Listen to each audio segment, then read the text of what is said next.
I think there's a choice in everything that we do. I tell a lot of veterans this when I'm doing clinical counseling. I tell them I really don't give a crap about what happened to you yesterday or a year ago or 10 years ago or when you were 5. All of that stuff has developed you into who you are today. Whether that's emotional injuries or physical injuries or a combination of both, you are who you are. Because so now things. you have a choice. You have a choice as to who you're going to be in the next minute, the next hour, the next day, the next year. And you can let the things that have happened to you in the past define you, or you can let those things be a part of your story, and you can choose to define yourself going forward. And I think failure to do that is where people forget who they really are.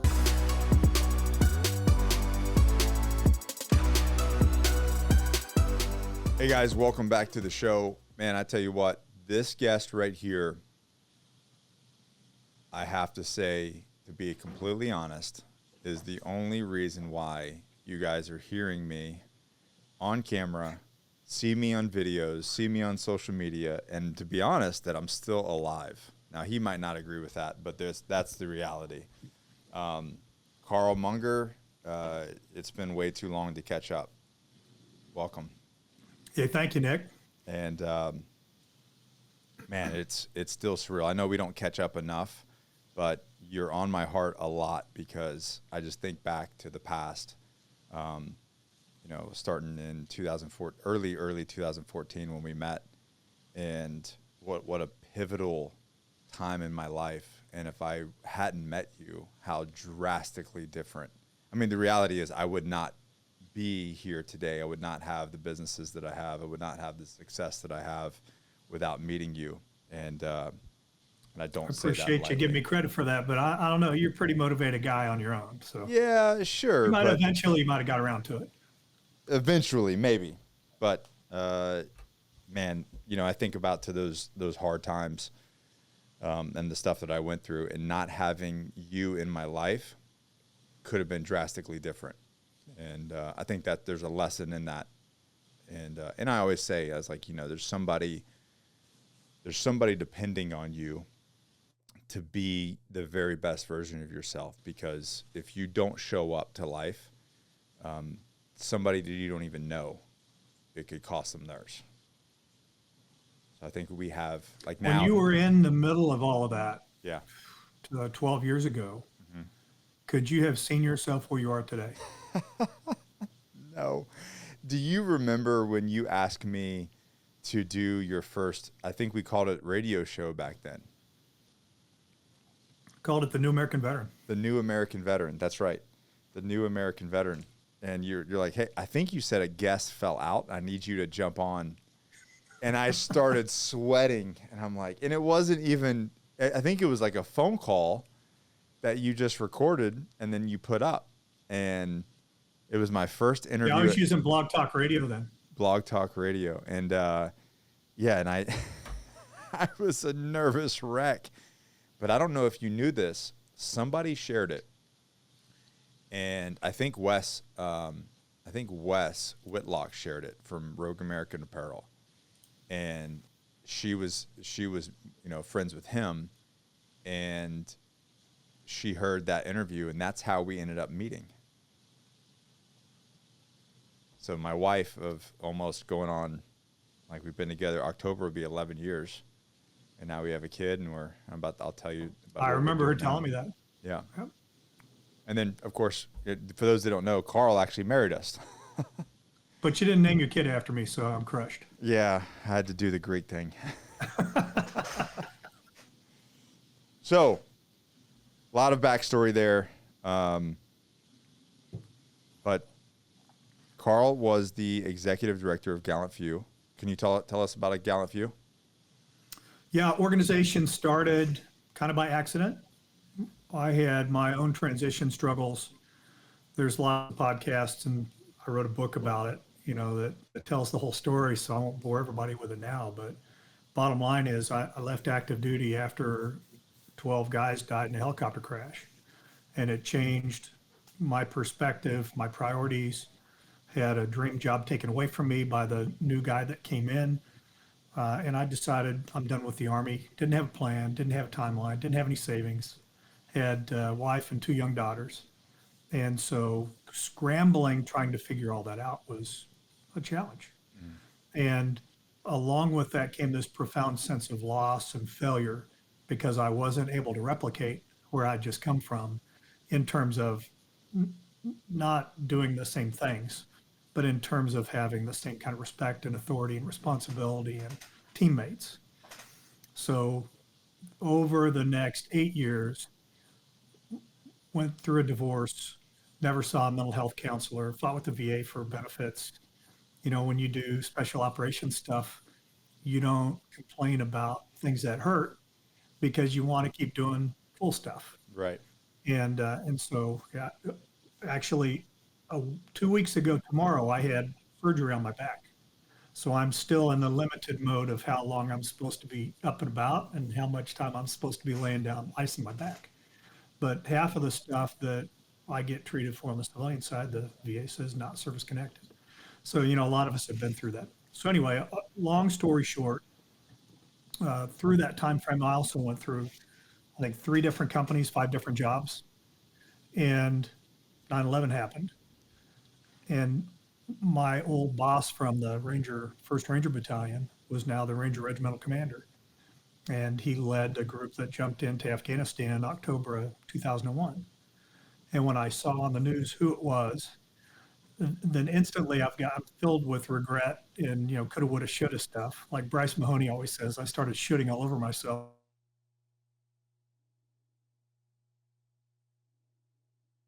I decided I would reach out, send an email to then Colonel Votel and just say, I'm proud, I'm jealous, wished I could have been part of that.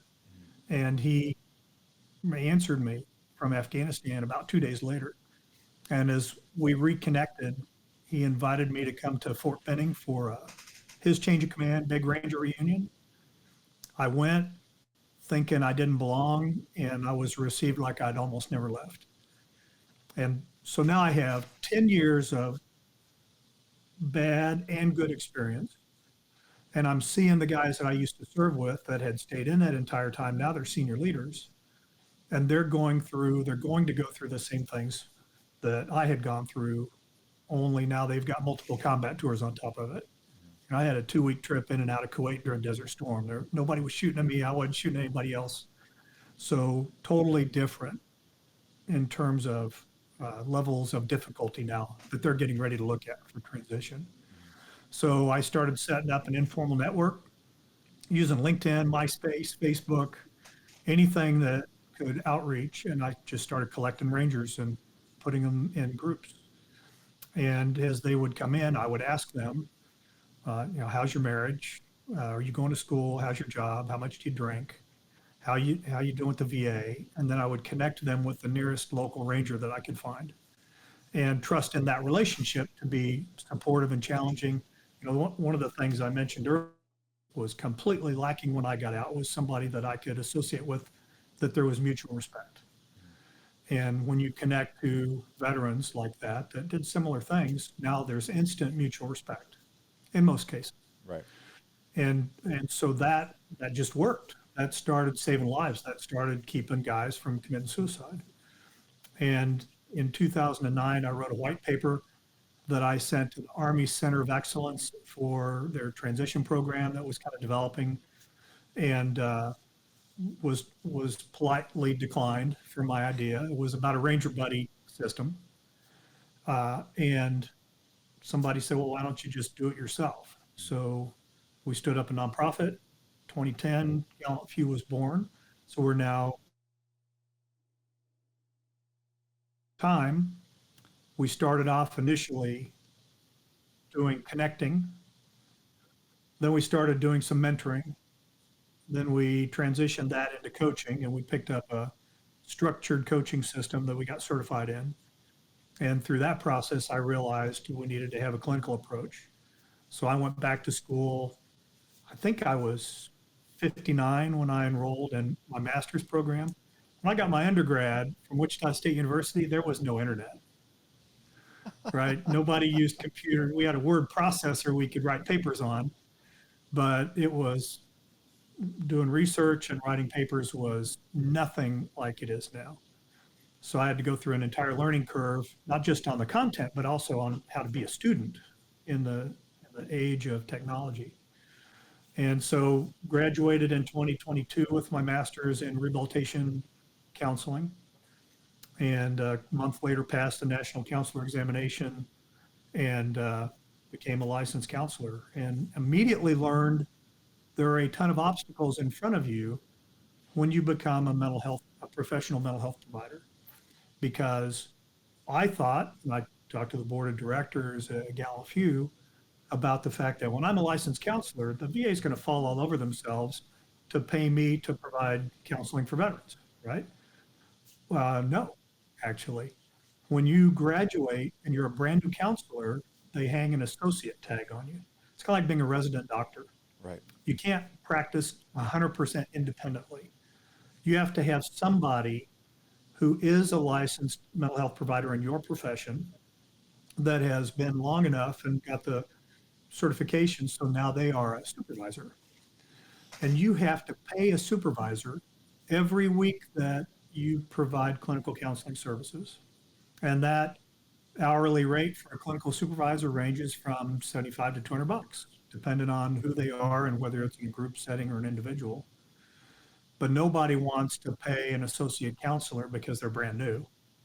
And because you're an associate, no insurance company, to include TRICARE, will panel you. So you can't file for insurance.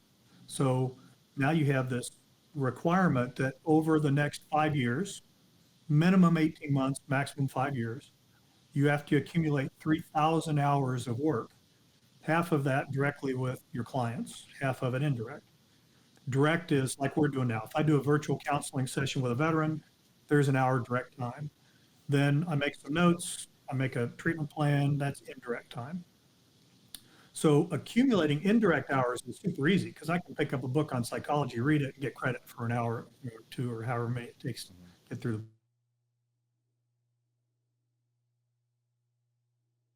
We're going to pay you. You can't file for. There's all of these barriers that are thrown on top of trying to become a licensed mental health provider. So I was able to complete all my hours in 20 months because Gallant Few pays my salary, and I went trolling for veterans to counsel. And one of the ways I did that was I connected with the Tarrant County Veteran Treatment Court. It's located in downtown Fort Worth.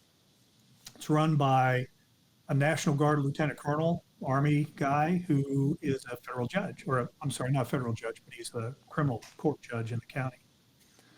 And the Veteran Treatment Court takes veterans who have a non-violent offense. So primarily it's a DUI. Sometimes there's usually on the domestic side, it's the threat to self-harm that police get called, and we all know how a lot of those things go. Yeah. So as part of their process, if they complete this very intensive 1 to 2 year long veteran treatment court program, the offense is expunged from their record like it never happened. They all are required to get counseling. They all have financial issues because they're in veteran treatment court, right? DUI, they're having to pay for breathalyzer, they've got to pay for random drug screens. Anything the court lays on them, they have to pay out of pocket for. So I went to the veteran treatment court. They let nonprofits stand up and introduce themselves as a resource before the judge starts going through each one of the cases. And I said, Army veteran, served in a Ranger battalion. I'm a licensed counselor associate now. I will provide your counseling that you have to have for free.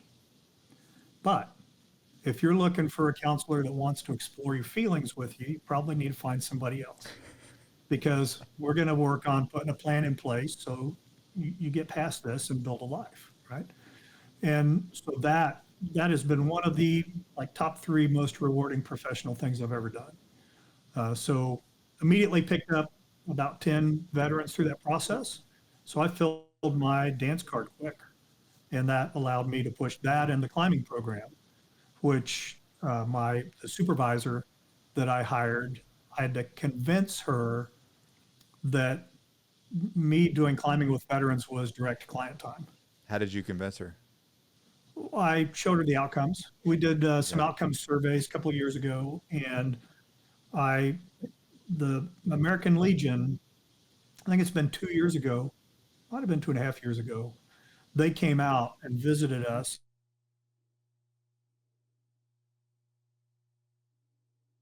That talks about the program. So when she saw that, she was like, "Yep, you can count those hours." Yeah, I mean, it's very easy for me to. I mean, I know the outcome of those of your climbing program and the lives that it saved there. Going back real quick, so before you were a licensed counselor, what people need to realize is you were counseling veterans for a very long time. I mean, how many years would you say that you were, quote unquote, counseling or mentoring? You know, it started when I was a second lieutenant at Fort Benning going through the infantry officer basic course, because there they taught you how to do one-on-one counseling.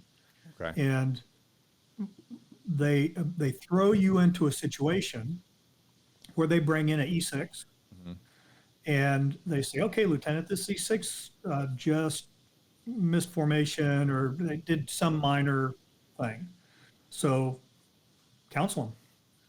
And so you get all the other classes that kind of prepare you for this, but then you're sitting down across the table from the guy. And first thing that happened when he walked into the room and he reported to me, I told him to take a seat. I stood up, shook his hand, thanked him for being there. You know, let's talk about what happened. Let's put a plan in place for how it's not going to happen again. You can do better. You know, it was encouraging.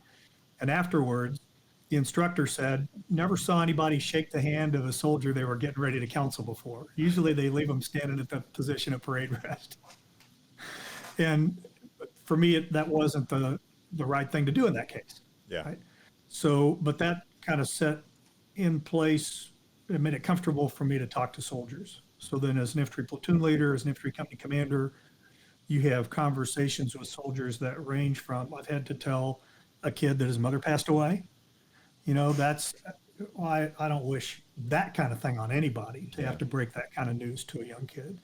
I've had to tell kids that they're going to prison for 10, 15 years because of some of the offenses that they commit. I've had to go visit soldiers who had attempted suicide in the brig at Pearl Harbor, you know, to check on them, see how they're doing.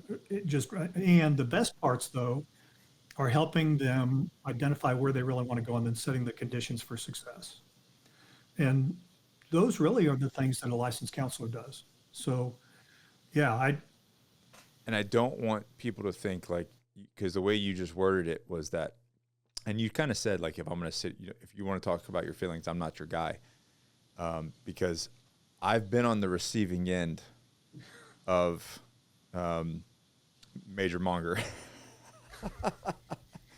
and you're very good of doing the empathy and compassionate stuff when it's called for, but you're also very good at calling BS on someone in a very tactical way to where it's receivable. It's like, appreciate you saying that. and so my question is, and I learned so much from you during those times of how to counsel men and how to, you know, because, you know, when I was going through my stuff, it was like all empathy, all of it. And sometimes, not sometimes, a lot of times that can be taken for granted. So my question really is, you counseling people, and like even myself, when I was going through my transition, now that you're a licensed counselor, how have things changed? Because I would imagine it's almost more difficult because before you didn't really have rules. You weren't governed. Now you are. How much has that changed the approach? Has the tools that you've gained outweighed what the restrictions are, or if there are any? There are actually very few restrictions. Don't screw your client. It's one, right? So no personal relationships, but that's one that I run a very, we can call it a gray area on. And I'll talk about that in a second. Yeah. But most people think that doing clinical counseling is going someplace, sitting down on a sofa and having a therapist sit across from you and talk about all the bad stuff that happened when you were a kid. And the reality is, old stuff like that needs to be processed. And there are some really cool things from EMDR that I'm trained in now, Huge to fan brain of the MDR. spotting, Yeah. that are really, really good tools to help process those things. But typically you can process them in a couple of short sessions.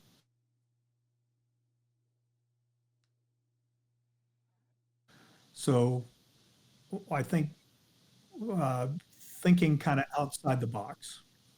I had a conversation with an E6 coming out of Ranger Regiment.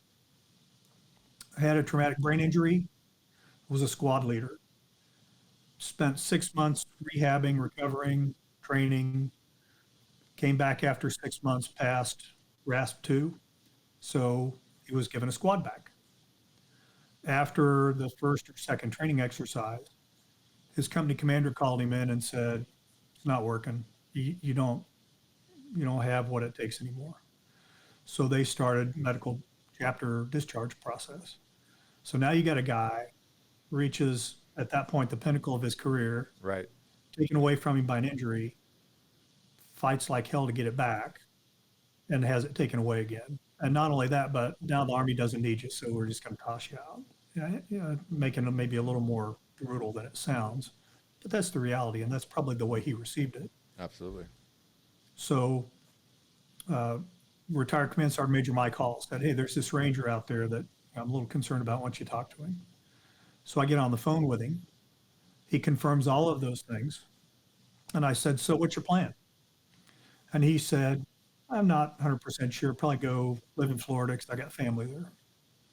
"What are you going to do when you get to Florida?" "I don't know. Probably take some college classes." "What are you going to study?"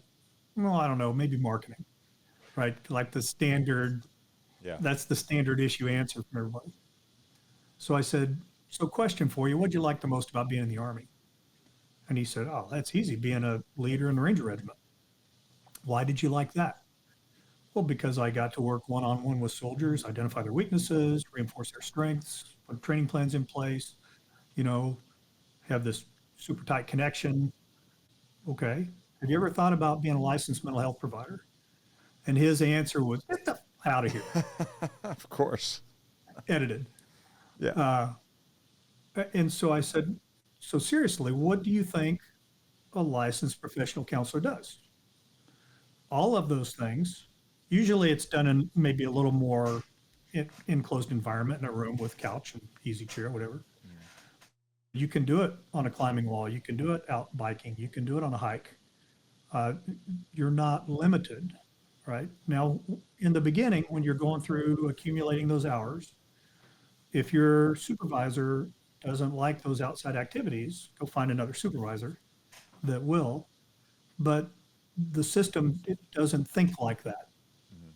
Once you're licensed, I'm 100% licensed. I can do whatever I want as long as I meet the guidelines of the state.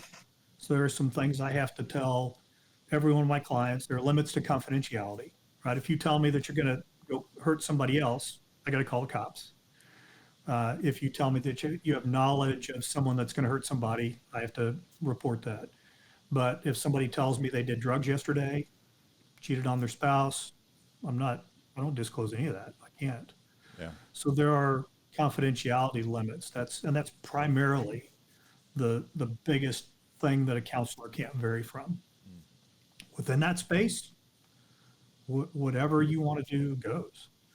And an example of kind of a little out of the box, and I can tell this story because the veteran has given me permission. He's told it himself a couple of times.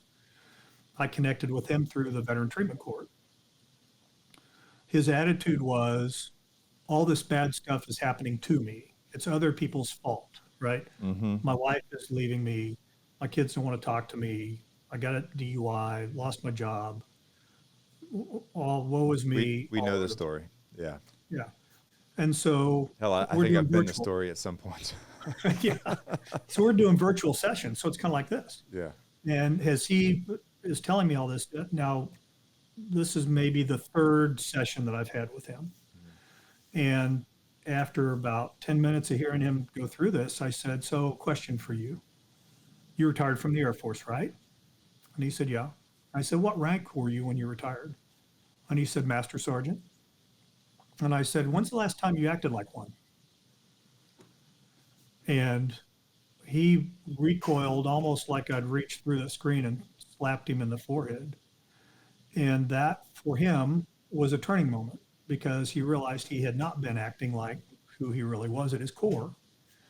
Once he started acting like that, all of a sudden things started changing. Mm-hmm. And he went from I have to do this program to I get to do this program. And now uh, he's doing really, really well. Yeah. Something I got a lot of flack for, and it's, well, I've gotten a lot of flack for a lot of things. No, One statement, I was on, Mike Ritland, his podcast. I don't know him, but I know who he is. He's in your area. I'm surprised you guys haven't just bumped into each other. So I went on his pod years ago, and he just recently reshared a clip of me talking about it, and this was something that was personal to me, and it was the comment that you get these guys that are joining the military, and then they're just I guess the word would be hard, the term is hard charger, right? And they really do have a warrior mindset. And then in the military, especially in certain MOSs, that warrior mindset is cultivated. So we can go down range and we can like close with and destroy the enemy, and we're just like whatever it takes to complete the mission. This like mission-driven mindset. And then we come home, and this is literally the comment, we come home and civilian life breaks us. And I was there, I felt like it broke me too at a point. But what got me through it was reminding, and you just said it, was reminding myself who I was. And not necessarily reminding myself, but having people remind, like through you and through Kirk and through people who poured into me, was to help me remind myself of who I was. And you said I was very motivated, and I've always been very motivated, but I needed to remind myself of what I was made of.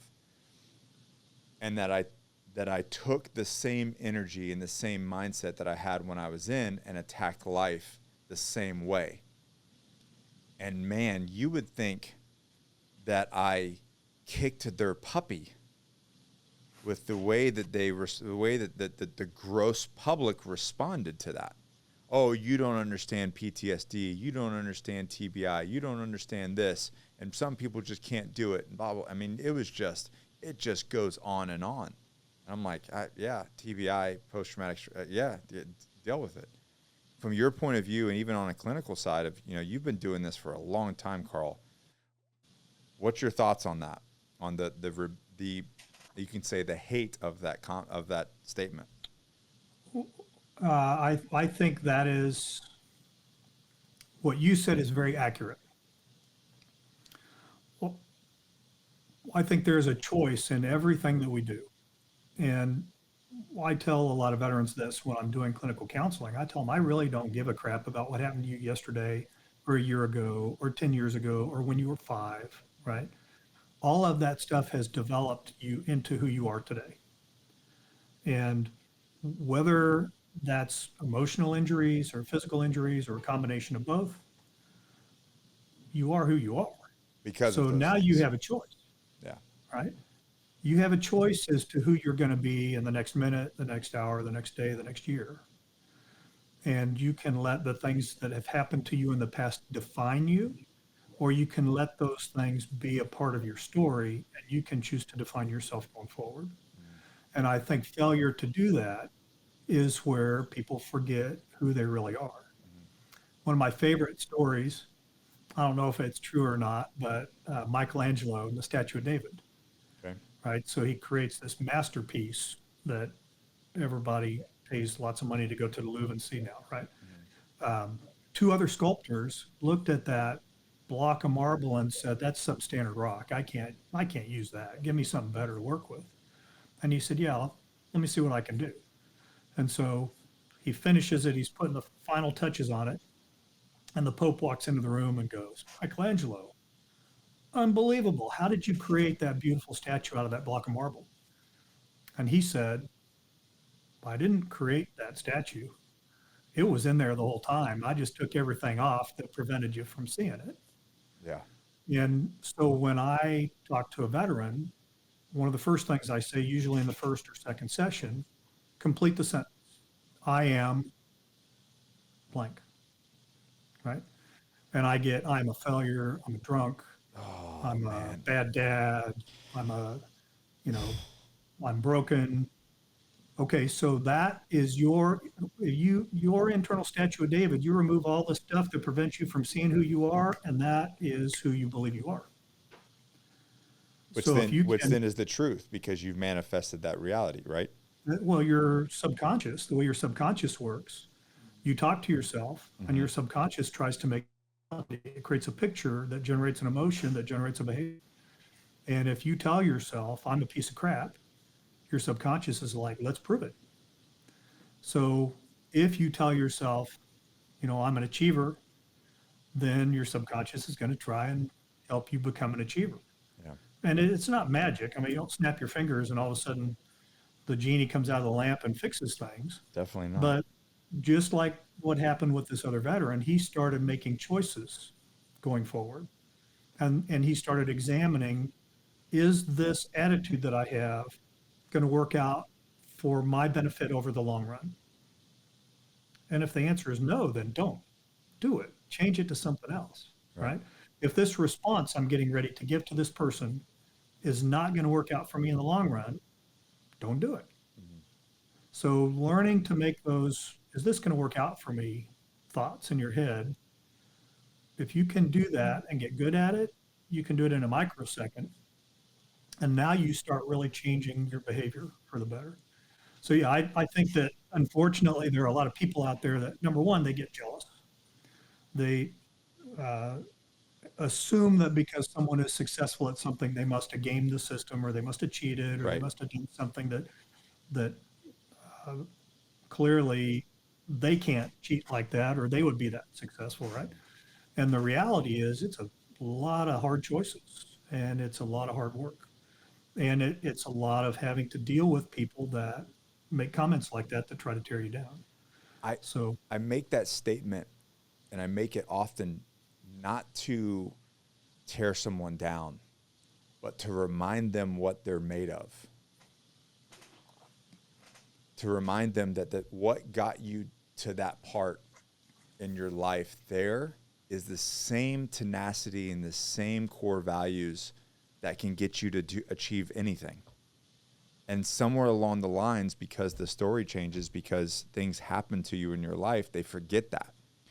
And that's what breaks my heart, because and I say it from a very personal place because I was there, and it sucked, and it landed me on that beach that night. And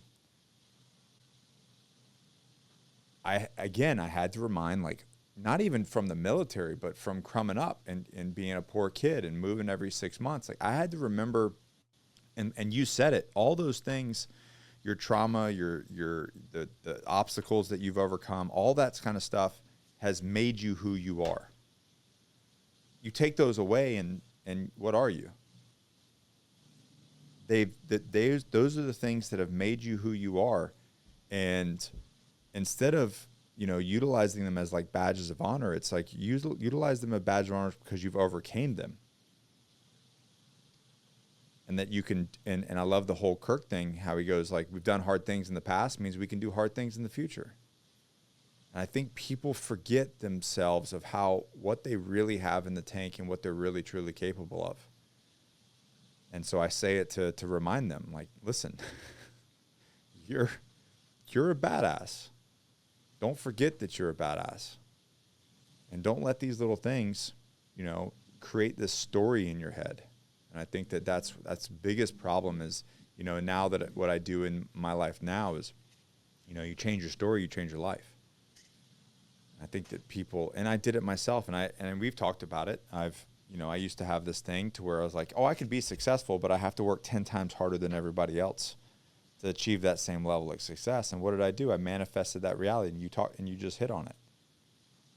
I manifested my own hardship. And it wasn't until I changed that things started to flow for me. But you're right. It's not a just say it and make it work. It is a practice. You know, we have for more than 10 years now, we've been talking about following an azimuth. Yeah. And It's a great those of analogy, us by the way. yeah, those of us who have had to do cross-country navigation at night know that you have to rely on that compass. Can you let's reverse a little bit for people that don't? Yeah. Yeah. Explain the azimuth. Yeah, let me go through the analogy, because this is something we talk about all the time. So if you're going to take on a journey, you have to know three things. The first thing you have to know, starting point. Where are you at right now? When you open up Google Maps on your phone to go to wherever you're going to go, the first thing it wants to know, maybe it'll ask you destination, but the next thing it wants to know is what's your starting point. Right. So those are the two big things: starting point, destination. Once you have that, then the path that you take to get to your destination, that's the azimuth. And when you're on the ground, on foot, or in a vehicle, and you're looking at that compass, you're trying to follow a little glow in the dark line at night, if you're not relying on your GPS, that takes you through obstacles on your way to your objective. It's impossible to walk through a forest in a straight line. There's a tree in the way. There's a spider web in the way. There's a snake in the way. There's a gully or a river, or you name it. All of those things take you off of that azimuth as you negotiate your way around that obstacle. But you have to get back on the azimuth on the other side if you're going to make it to your objective.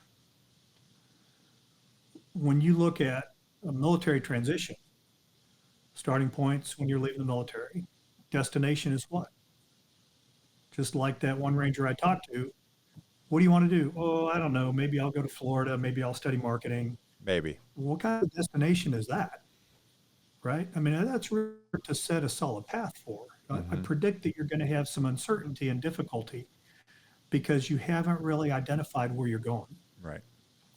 Guess what? When you're in the military, your objective changes. Hey, there's no bad guys on Hill 400. Now we're going to Hill 75. So you re-identify your objective, you change your azimuth, and you start out different, right? But you had an objective when you started. Everybody knew where you were going. So same thing goes in life. Don't have to be a veteran to make this analogy. Wherever you are right now today, honest assessment of your starting point, identify where you want to go, and then how the heck are you going to get there? We do this tool that we call the azimuth check.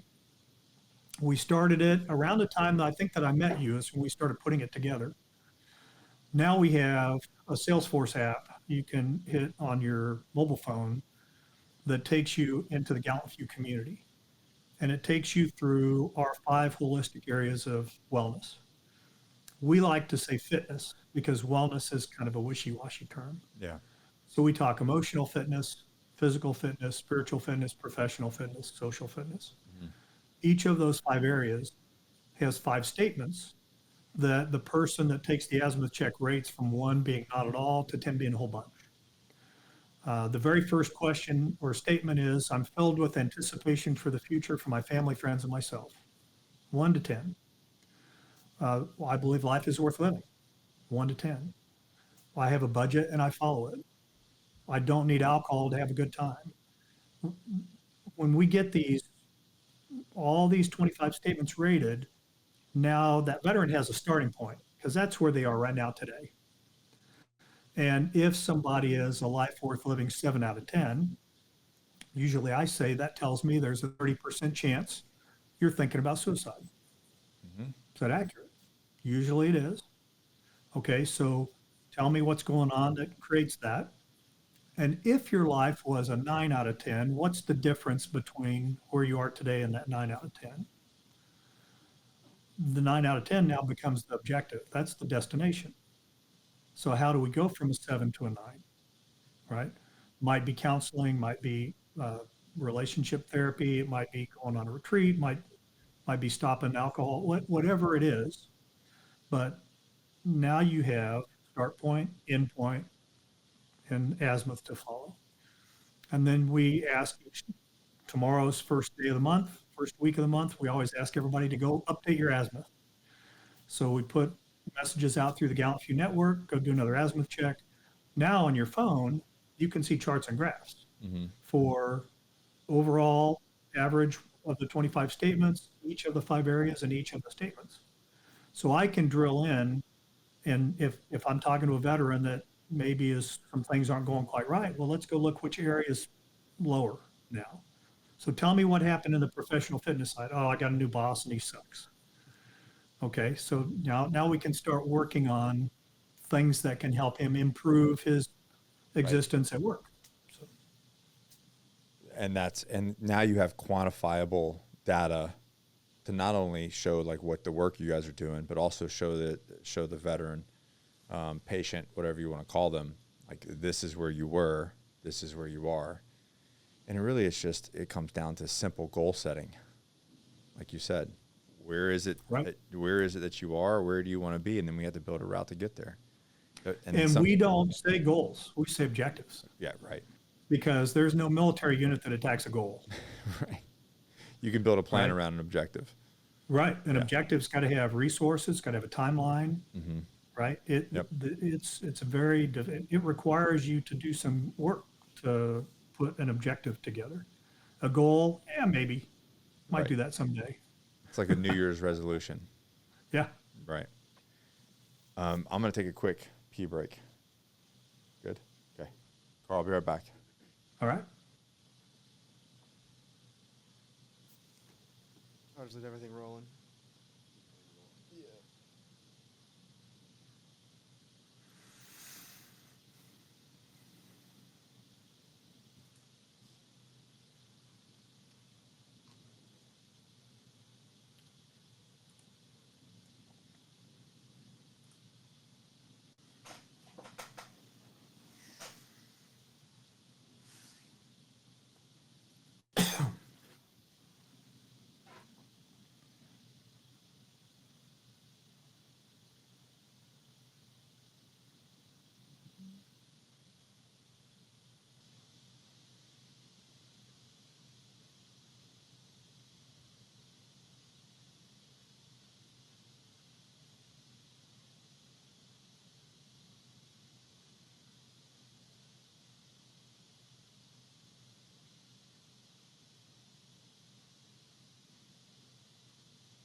Good. Good. So Carl, on those objectives, when you've got a guy who like that staff sergeant, I don't know, maybe this. How are you coaching them through figuring out what those objectives are? Because some people just don't have a point to where they can get one. What is the work? What does that work look like? So if somebody's struggling, and this is where I, coming from me and coaching men for the last, I mean, if you want to call it 7 years professionally, a lot of guys will come in and be like, well, I don't know what my purpose is. They're just flying by the seat of their pants. They're a husband, they're a father. They're just trying to get through the day. They're trying to get the bills paid. and they don't have that, they don't have the ability to sit down and have that foresight. What is the coaching that you do with these veterans that are like, what is the objective? Yeah, I ask them what brings them joy, Okay. because what brings them joy, there's a starting point there. Do you see a When trend? Do you see a trend with that? Uh, the only trend that I see is the thing that provides most veterans a solid sense of purpose is their immediate surroundings outside of their family and finding a way to give back, to volunteer, to do something for somebody else when they don't have to do that. Right. And it can be something that, as a husband or a spouse or a parent, you can bring your spouse or your kids along on. So, and I think it's a good thing to bring them, to expose them to things like that. But for whatever reason, it's not enough to be a parent. The purpose of being a parent, everybody's like, yeah, my purpose is to be a dad. Okay, what are you going to do in 15 years? Because they're all Right. your kids are leaving you at some point. If you do it right, Yeah. they're all going to leave you. That's right. So it has to be bigger than that. And there's a difference between profession and purpose. If the two can align, I am very blessed that I'm able to align mine. If the two align, it's awesome. If they don't align, then profession becomes fuel for purpose. So if you like to go to American Indian tribes and help build schoolhouses, for instance, you're probably not going to find a job that pays you to do that, but you can make enough money so that you can take the time to go do that, right? Right. Or to go to your neighborhood school and read to a kindergarten classroom at lunchtime. And they're thinking of things that bring you joy, usually in terms of helping others, is the key for finding some sort of a sense of purpose. Okay. Some people, I've talked to some veterans, their purpose is going around their neighborhood and picking up the trash, right? Again, something they don't have to do. They're doing it on behalf of others. Nobody may ever recognize they do it, but they know that they're doing it. So it doesn't have to be something that you sink money into. It just has to be something that takes you, number one, outside of your little bubble.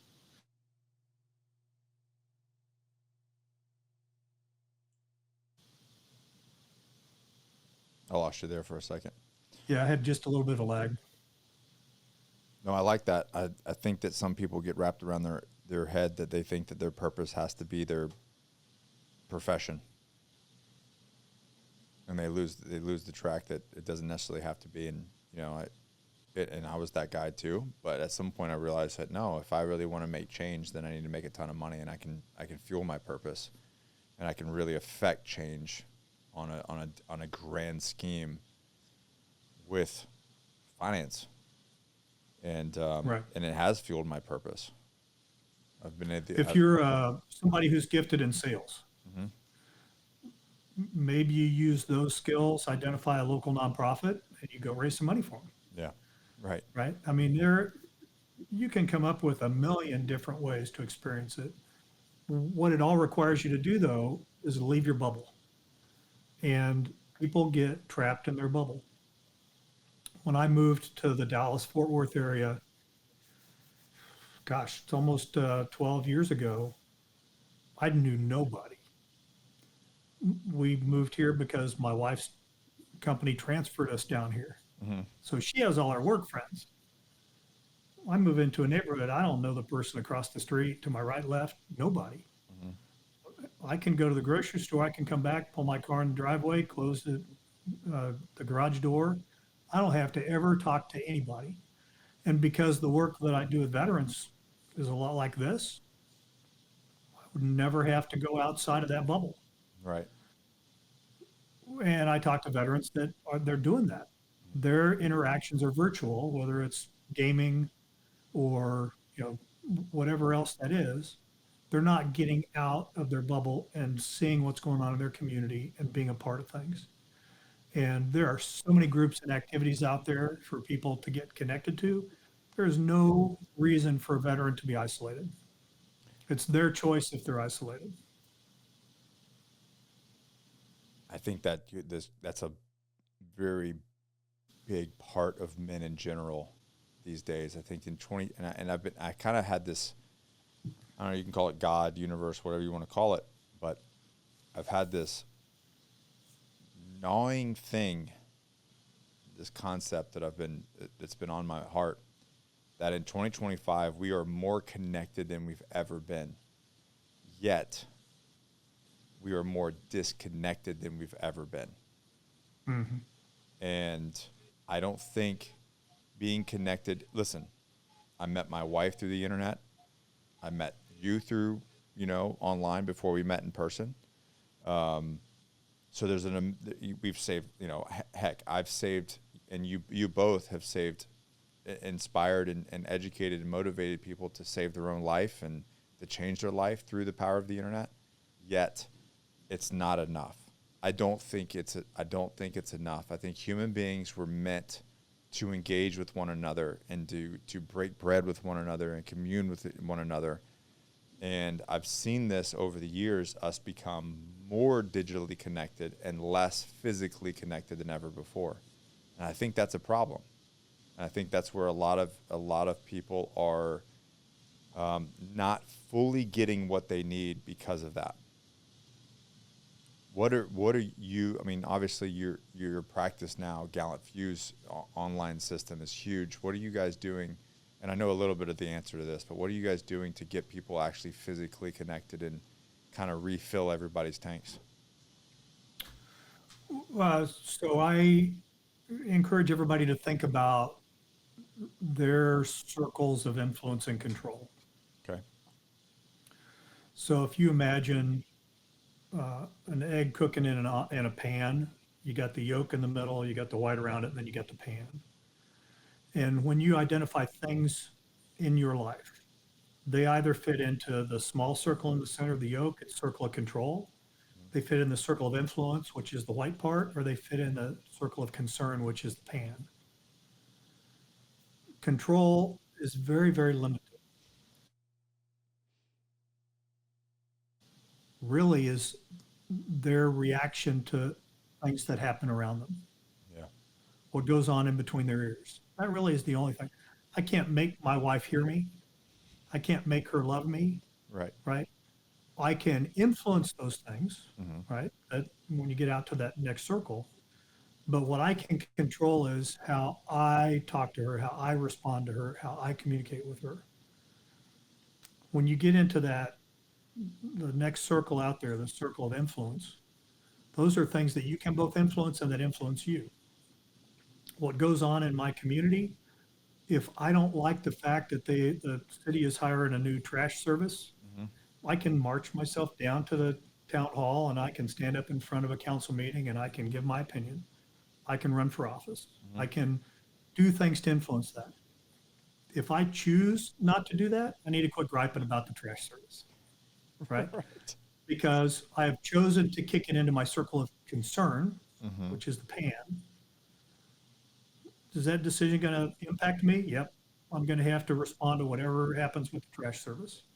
But I choose not to do anything. Circle of control. I choose not to do anything. So now I got to let it go and it can't bother me. Right. I just have to make the best of what happens, right?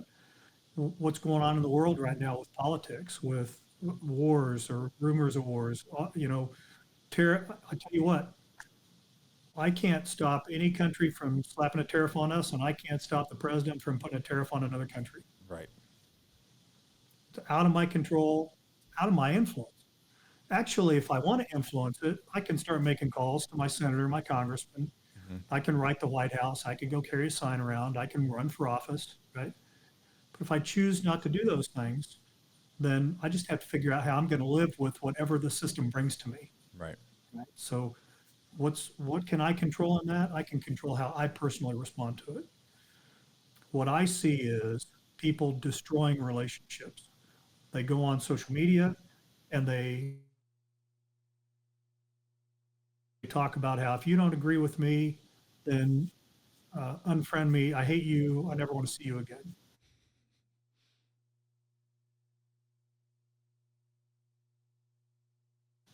because people will do things like that they would never do face to face. Right.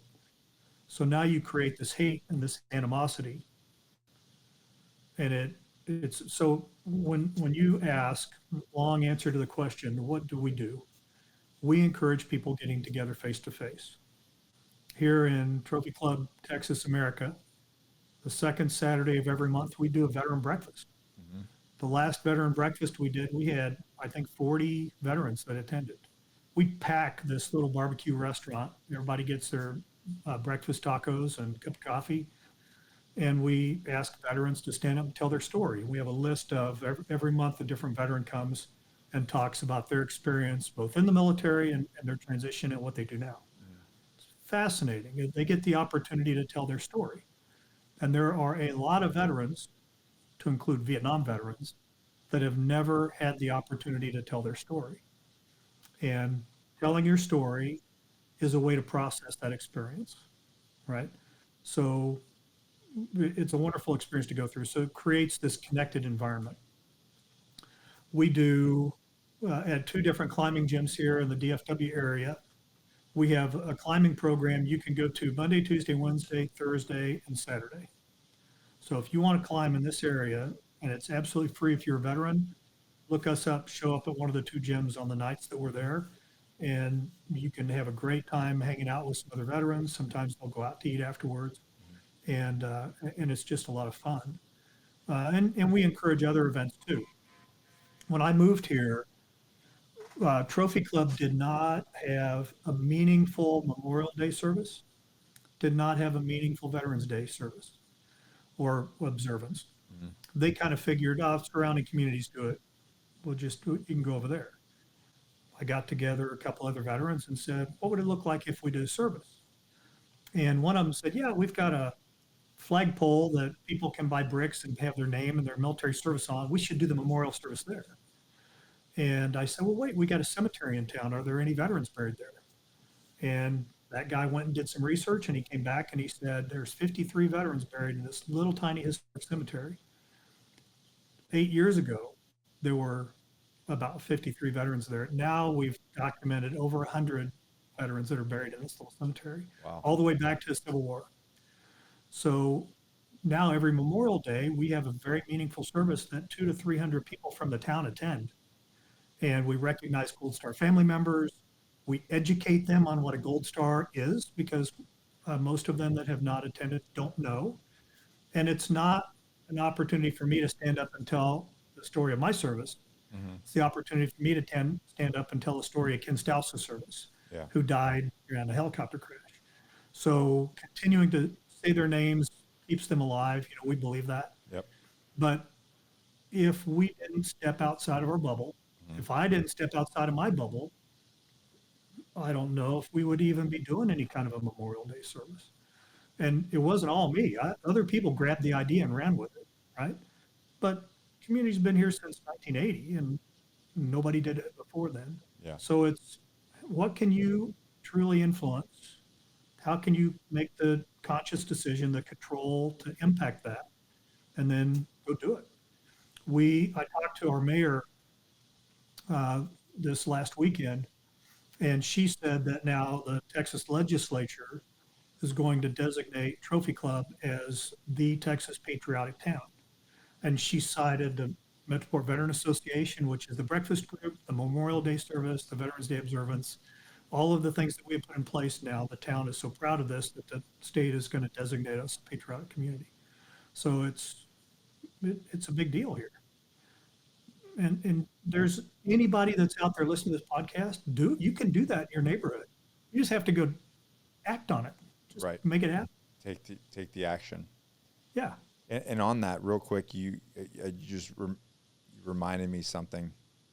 We would get on these phone calls with these guys, and now I've learned that it's not necessarily always a veteran issue. It's just a human being issue sometimes.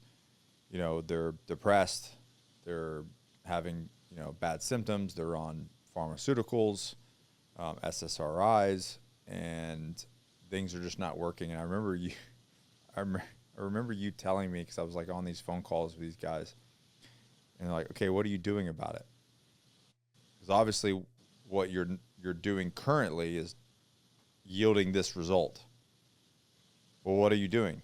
Well, nothing. I'm sitting on my couch. So you're just expecting a different result doing the same thing.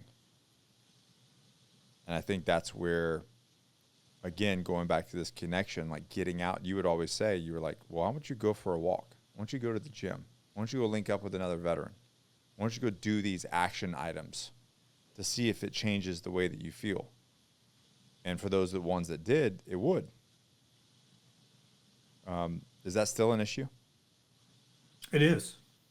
It is. Yeah, that's first thing that when I talk to a veteran, one of the first things I ask them is, have you been exposed to blasts? And if they say yes, what's your testosterone level? Well, I don't know. Okay, you need to get your testosterone level checked. Right. There's a lot of documentation. 60 Minutes just did, the weekend before last, did a piece on traumatic brain injury where a Navy SEAL Gold Star dad donated his son's brain to science to study. Documented TBI, documented post-traumatic stress. There is a difference in the brain of a car accident victim and a veteran that's been exposed to TBI, right? The TBI that comes from a blow to the head in an accident is different than the TBI that comes from a blast wave. And if you look at the brain of and it can be someone that had an accident, had a blow to the head, didn't die till much later. Their brain will have a scar in the part where they were hit. When you look at the brain of a veteran, you think of a cauliflower head that starts to go bad, and the black is in all of the little cracks and crevices all over. That's what scarring looks like in a TBI brain. It is not localized, it is throughout, and that changes the way the brain functions.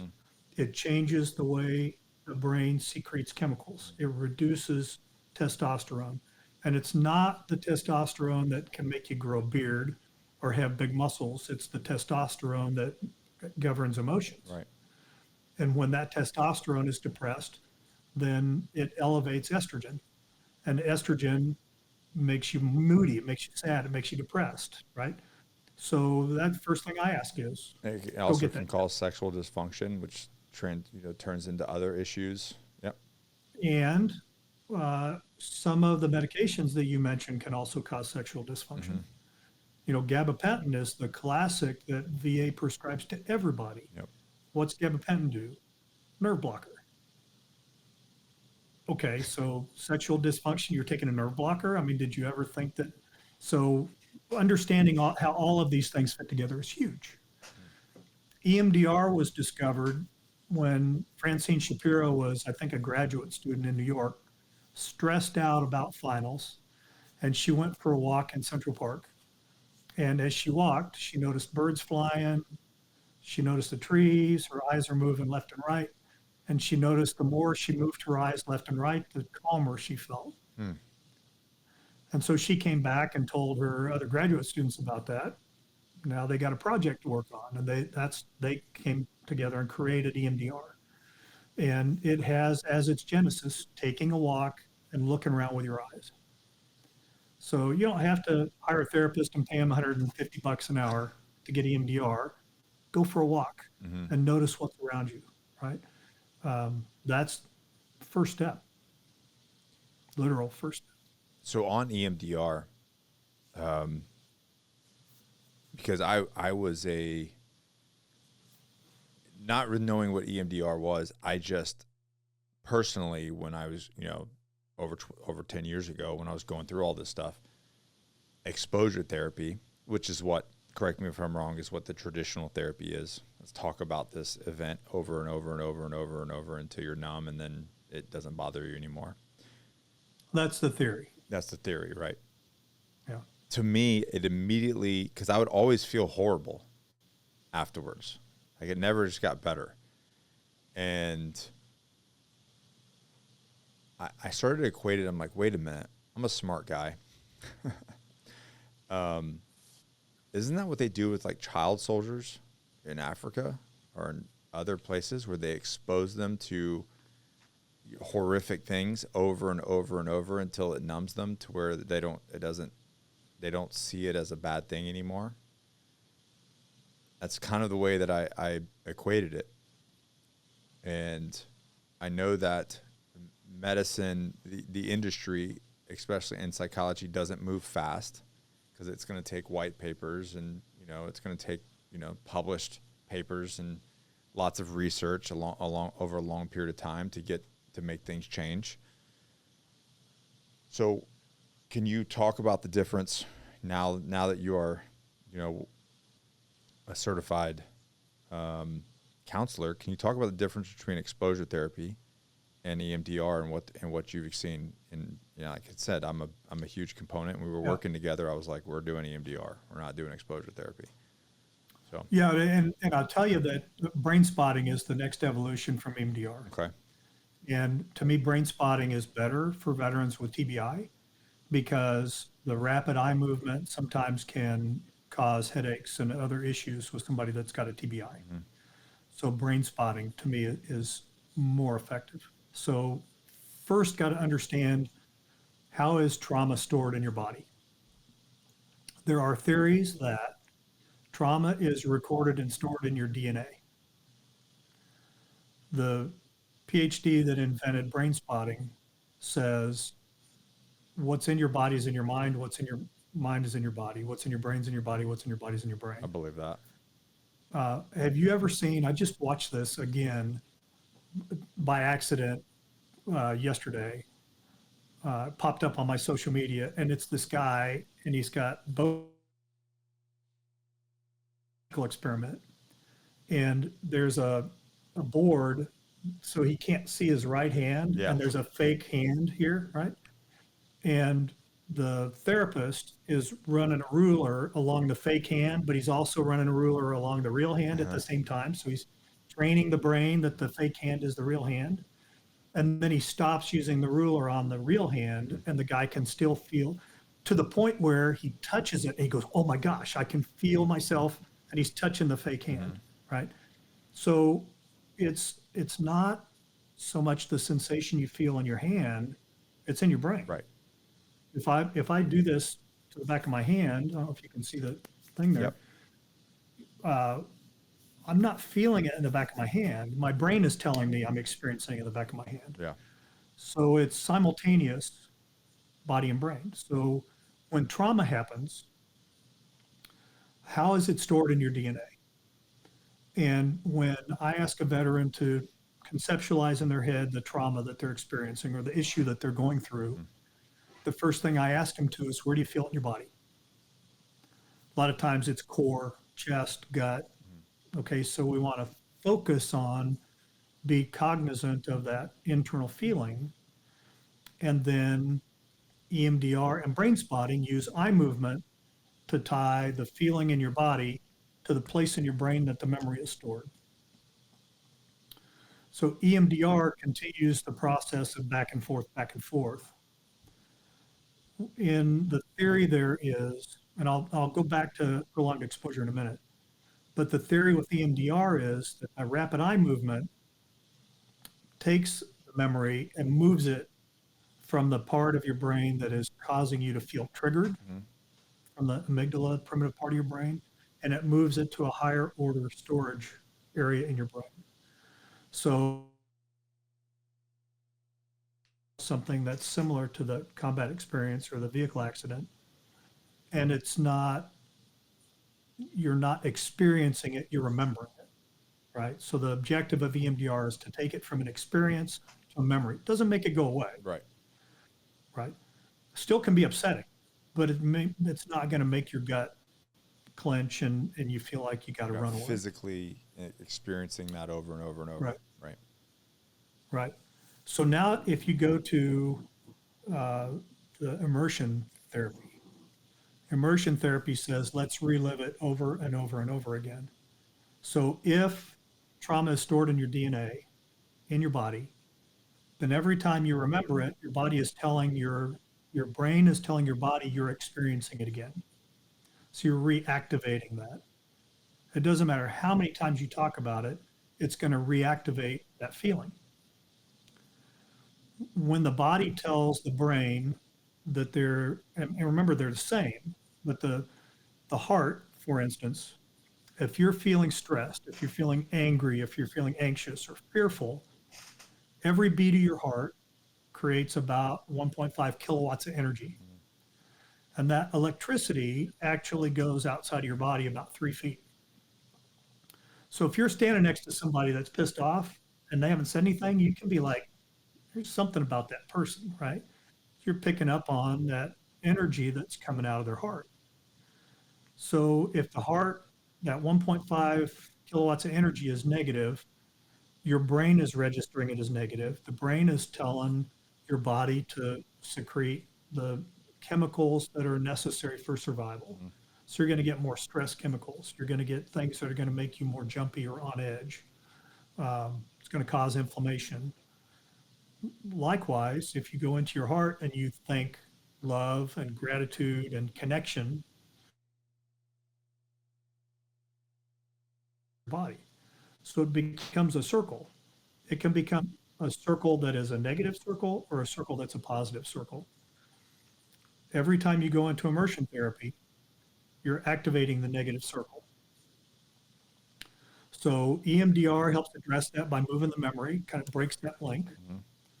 Brain spotting does the same thing, but brain spotting, the therapist will use like a pointer, and you can do it virtually, you can do it in person, but you have them think of the issue, identify how activating the issue is, SUDS level. If you've ever heard of SUDS, it's a statistical or a subjective unit of disturbance. Okay. 0 is no disturbance, 10 is the most ever. So how disturbing is this issue to you? Where do you feel it in your body? And as I move the pointer to the right, to the center, to the left, which quadrant has the greatest activation? So if it's over here and they're looking up, now I'm going to say, okay, I'm going to move the pointer down and I'm going to move it up. And we're going to identify where now on that X and Y axis is the level of greatest activation. What? And then when we find it, we lock it right there. And the client keeps their eyes on wherever it was they felt the greatest activation. You don't have to use a pointer. You can tell them just look around the room as you're thinking about the issue, and you will find an area that is greater activation. If randomly you look at something in your room, a memory is going to come into your mind, random. It's like, why did I just think of that? Well, it's because that eye position is like the pointer of a mouse, the theory is. Okay. So as I move the mouse pointer around my computer screen, I can click on different icons. It brings different things up. So as my eyes move around, it's like a pointer into my brain, and everywhere I access a memory storage point in my brain. So by moving the eyes to the level of greatest activation when you're thinking about that issue, now you're identifying the part of your brain that has that memory stored. Maintaining contact with that part of the brain through your eye, now you start processing. What are you feeling in your body? What is starting to come to you? And then just like with EMDR, things will start to come, and you just, first you take 45 seconds to a minute and you just let the client's brain process. And then you say, okay, what are you experiencing now? Wow, I just thought of a thing that happened when I was a kid that I haven't thought about, since I was 10 years old. Okay, let your brain go there, right? And as you go there, the miraculous thing about this process is the SUDS level drops. So as they're thinking about it and they're accessing that memory, I believe it's refiling the memory like EMDR does. But you've somehow gained access through your brain to the primitive part that really stores the fight or flight response. And by processing that, it releases that memory from that.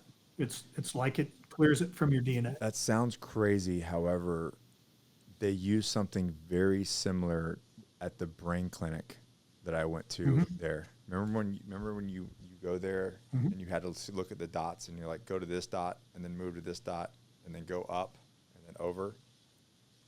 because it was reconnecting pathways in your brain by utilizing eye. Right. And this was, I think this was before EMDR was really being talked about at a larger level.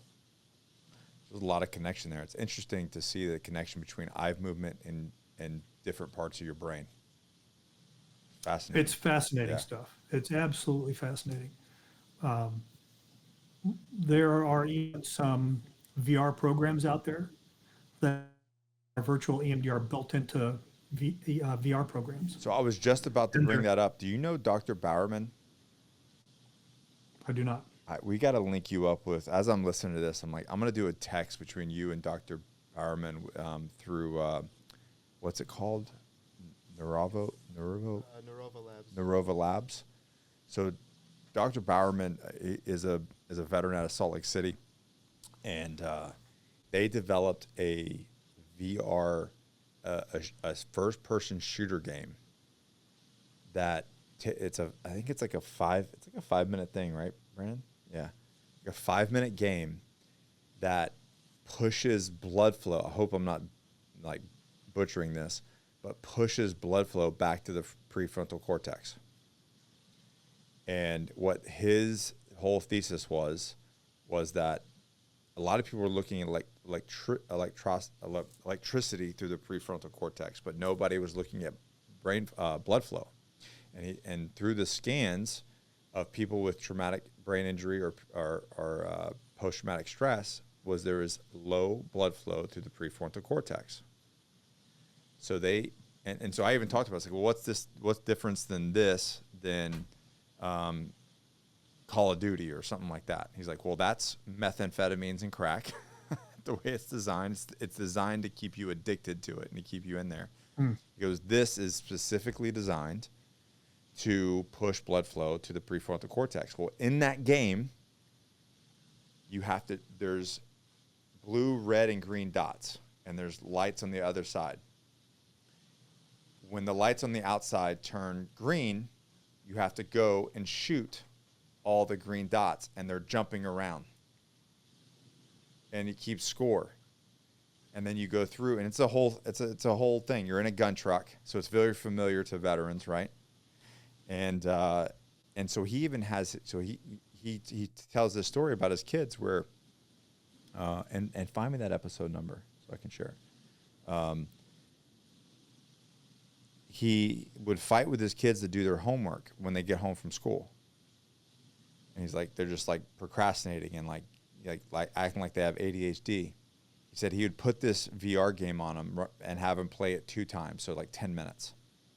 And he goes, as soon as they get done, they go to their homework, and he's like, and they just knock it out directly. Just boom, it's done. And then they move on with their day instead of fighting with them for 45 minutes to an hour to get it done. And he said it all has to do with brain flow to prefrontal cortex.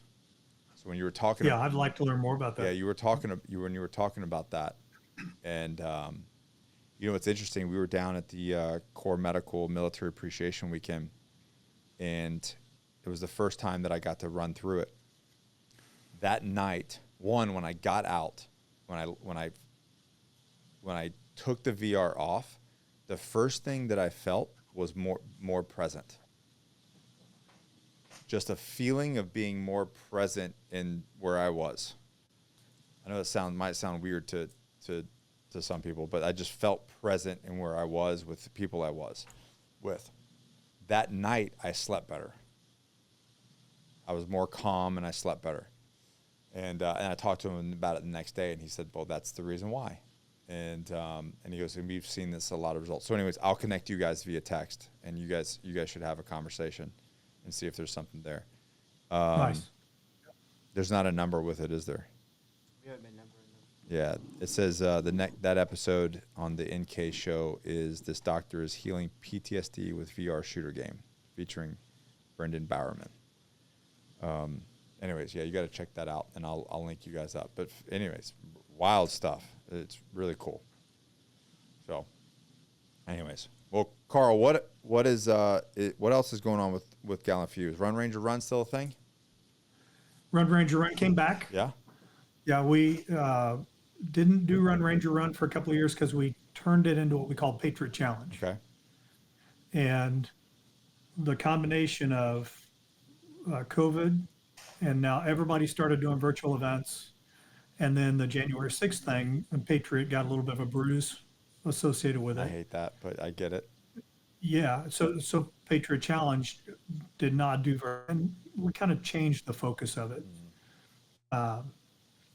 It still has its place, and its place for Patriot Challenge is more engaging with organizations like companies, maybe not individuals as much. But Run Ranger Run is back, but we shifted it to September, October, because that's when all the Ranger stuff has happened historically, all the way from Somalia to a lot of the invasion of Afghanistan. So and you all guys are those things. prepping for Run Ranger Run right now. Yeah, we just started kind of releasing information on Run Ranger Run, Excellent. but it will happen September, like the third of September, 3rd of So October. I tell think is people, the, perfect. Tell people what it is and how they can get involved. yeah. So Run Ranger Run is you put together teams. Unlimited number of people can be on a team, but you're walking, riding, biking. You're doing things that cover miles.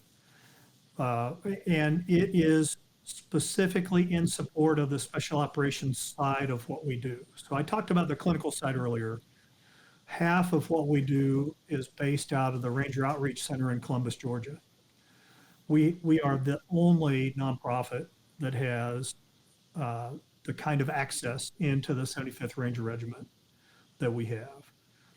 We are helping Rangers get into Ivy League education when they leave the military. We are doing quarterly Ranger for Life briefings at all of the battalions. So every year, each battalion gets a briefing. And we start working with Rangers 18 months before they're getting out. We try to encourage them to stay in because anybody that's gotten out always wants to go back. So stay in as long as you can. Yeah. But when you have made the decision to get out, okay, then it's azimuth check, right? Where you start and where you want to go, what's Right. the journey going to be? Because of this, we've started engaging spouses in the transition process. Tony Main, who retired as a major, was enlisted and then became an officer.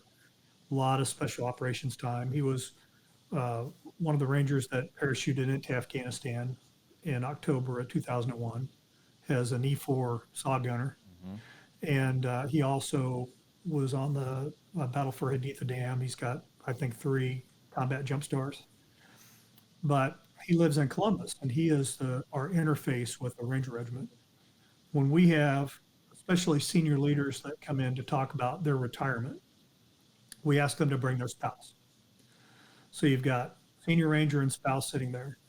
Before Tony talks to the Ranger, he asks the spouse, what are your expectations for a successful transition? And in most cases, that's the first time anybody's ever asked the spouse that question. So the two of them haven't even talked about it. Spouse has followed the Ranger through their military career, gone where the Army said to go, done what they were told to do, had no input, held the house together. Well, guess what? Now you get a vote. So having that conversation early is saving relationships, right? So huge piece of what we do. So Run Ranger Run funds that half of what we do. Any clinical counseling associated with the Ranger or the special operations community. We do an event and the end of June, if you're available, I'm taking, it's Ranger led, but it's open to any veteran. We're going to Colorado. We hit there the 22nd of June, which is, I think we leave from here Sunday, the 22nd. Monday, we're hiking the incline. Tuesday, we're doing outdoor rock climbing in Cheyenne Mountain State Park. Wednesday, we do a rest day. Thursday, we hike to the top of Pikes Peak. Friday, we do a Lakota Native American Nipi, which is a sweat lodge ceremony. I'm down for And then we that. break- Yeah. It is absolutely phenomenal. When you talk about going outside the box and you've got guys in pairs hiking to the top of Pikes Peak, there are conversations that happen on that journey that don't happen anywhere else. That don't happen in Zoom. Don't happen in Zoom. Yeah. That's exactly right. So anyway, the Run Ranger Run covers all of that kind of the half of what Gallant Few does. We're still about a $750,000 a year organization. We're not huge. But last year we documented 5,000, oh no, over 7,000 services to about 1,200 veterans. Amazing. So we're hitting way above our weight in terms of the size that we are. We need to grow so that we can help more. But at the same time, we're in an area right now where we know we're good at what we do, so we're not trying to add in new stuff. We're just trying to be really good at what Well, we do it's now. something that I've learned in business, and don't get it twisted. You have to run a nonprofit as a business as well. Is find out. Don't overcomplicate what you do and what services you provide. Find your niche, and just nail it. And grow with that niche. Having more services, more products is not the answer. Right. It's just scaling the thing, keeping it simple. The old KISS model still applies. And be networked. Yep. Right. So Defenders of Freedom, they picked up a lot of the work that the Carrot Brain Center was doing before. I send a lot of veterans their way. There's a retreat that happens a couple of times a year here that's called Veterans Freedom Retreat. That's for a veteran and a spouse. It's a week-long immersive. They go on site for a week. 3 of the past events I've gone have been the on-site counselor for couples. We don't want to create things like that. We want to support them, refer to them, and be able to leverage. It's a logistical. Remember when I used to do it? I still do it, but on the public side now. It's a lot of logistics. It's a lot of money. It's Right. a lot of logistics. Yeah. So runrangerrun.com is the website to learn more about Run Ranger Run. You can follow Gallant Few social media, and we'll have Patriot Challenge will happen in May. But with Run Ranger Run, correct me if I'm wrong, you can still sign up as a corporate as well and have a corporate team as well. Yeah. Absolutely.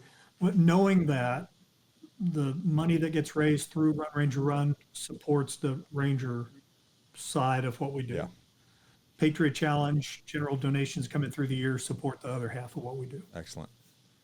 And we finally got funding from the VA for the climbing program. So Really? we're part of the adaptive sports program. Yeah, we got a grant for $70,000 to provide climbing this year for veterans. Congratulations. And I'm being so efficient that we may not spend but about half of that.